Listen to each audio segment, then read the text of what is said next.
Je m'appelle Giedre, je suis lituanienne, je vis à Paris depuis 23 ans. Ce qui me manque à Paris, ce sont les œufs de Pâques lituaniens. Je colore mes propres œufs de Pâques avec de la betterave et du vin rouge, comme le faisait ma grand-mère. Je mets des œufs dans un bar. Malheureusement, les œufs blancs sont difficiles à trouver à Paris. Je mets du riz pour faire de jolis motifs et j'enroule le bas. Ensuite, je trempe le bas dans le vin rouge et la betterave et je le laisse toute la journée au four. Ça va donner de beaux œufs colorés de Pâques. Voici la couleur qu'on obtient avec le vin rouge. On peut aussi décorer les œufs avec de la cire. Ça fait de très jolis motifs. Ce sont ces œufs que je préfère pour Pâques. On mange ces beaux œufs de Pâques au petit déjeuner. Mais d'abord, il faut les toquer l'un contre l'autre pour voir lequel est le plus robuste, le plus dur à gagner. Voilà, c'est lui qui a gagné. Je m'appelle Michel, je suis britannique et je vis en Allemagne depuis 5 ans. À Pâques, ce qui me manque le plus, c'est une pâtisserie traditionnelle. On ne les trouve ni au supermarché, ni dans les boulangeries allemandes. En tout cas, moi, je ne l'ai jamais trouvée. J'en ai donc préparé moi-même. Dedans, il y a des raisins secs, de la cannelle, des épices et des écorces d'orange. Et ils ont une croix qui symbolise la crucifixion. Ça fait très Pâques. Quand j'étais enfant,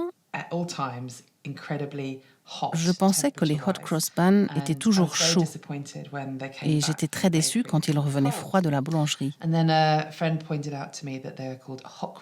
Un ami m'a fait remarquer qu'on ne les appelle pas hot cross buns parce qu'ils sont chauds, mais parce qu'ils sont épicés. J'aime les manger chauds et froids. Voici comment on mange un hot cross bun.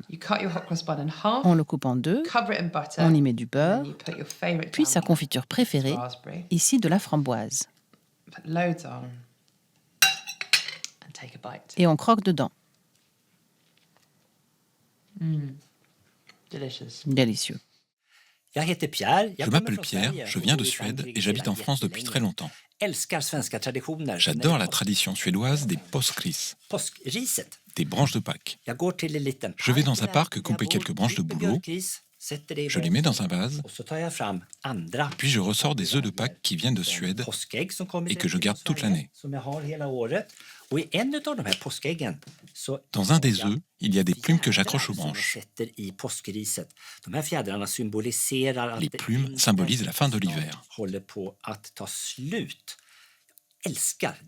J'adore les décorations et à Pâques, je décore toute la maison. En Suède, il y a aussi les påskkärringar, les sorcières de Pâques. Autrefois, on disait que le vendredi saint, des sorcières s'envolaient vers l'île légendaire de Blåkulla. Aujourd'hui, il s'agit d'enfants déguisés en sorciers qui vont de maison en maison. J'ai des amis suédois à Paris, alors je reçois toujours la visite de petits sorciers. Dans cet œuf, je garde des bonbons pour leur offrir quand ils viennent.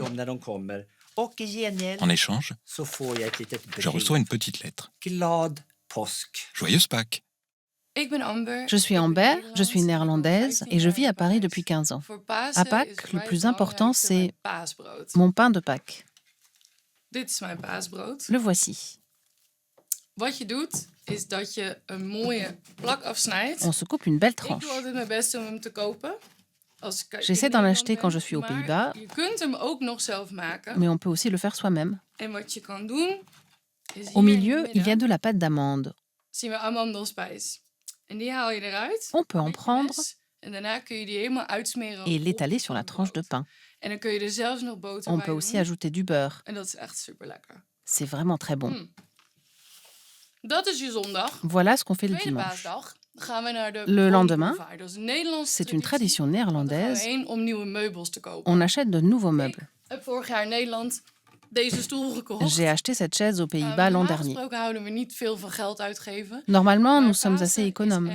Pâques est une exception. Les gens s'achètent une voiture, une cuisine, un meuble, quelque chose qui leur fait plaisir pour Pâques. Je m'appelle Yannis, je suis grec et je vis en France depuis 30 ans. Ce qui me manque le plus à Pâques, c'est l'atmosphère festive que j'ai connue en Grèce pendant mon enfance. À Paris, j'essaie toujours de conserver des traditions de la Pâques orthodoxe. Je commence par teindre des œufs, avec une couleur rouge en souvenir de la crucifixion du Christ. J'en teins beaucoup parce que ma femme et moi préparons une grande tablée de Pâques. Nous convions beaucoup d'amis à venir célébrer Pâques ensemble.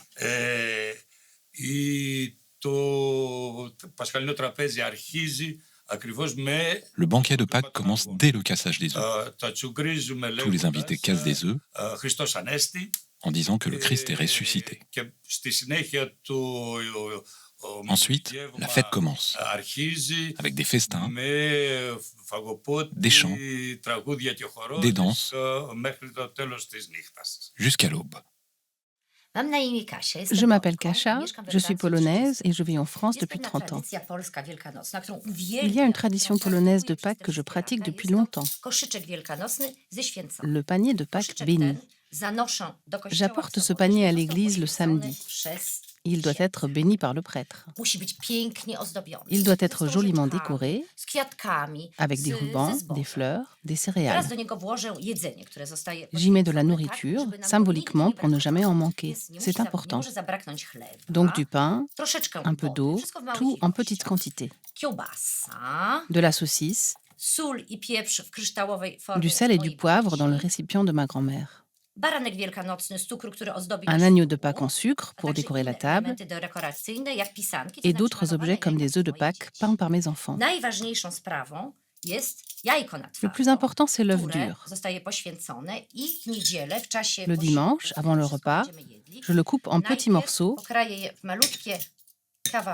et le distribue à tous les membres de la famille.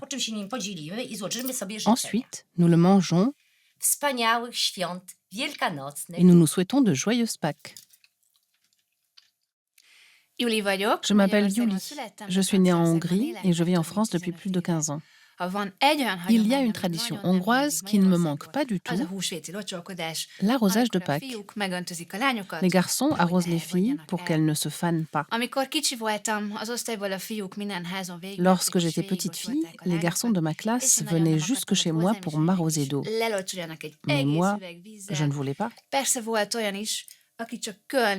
Il est arrivé que certains m'aspergent avec de l'eau de Cologne. Ça sentait très mauvais. En plus, on devait leur donner des œufs colorés de rouge ou des œufs en chocolat. Cette tradition symbolise la fertilité et la purification. En tant que femme, je la trouve démodée et très désagréable. Désormais, quand je vais en Hongrie pour le lundi de Pâques, je prévois ce qu'il faut.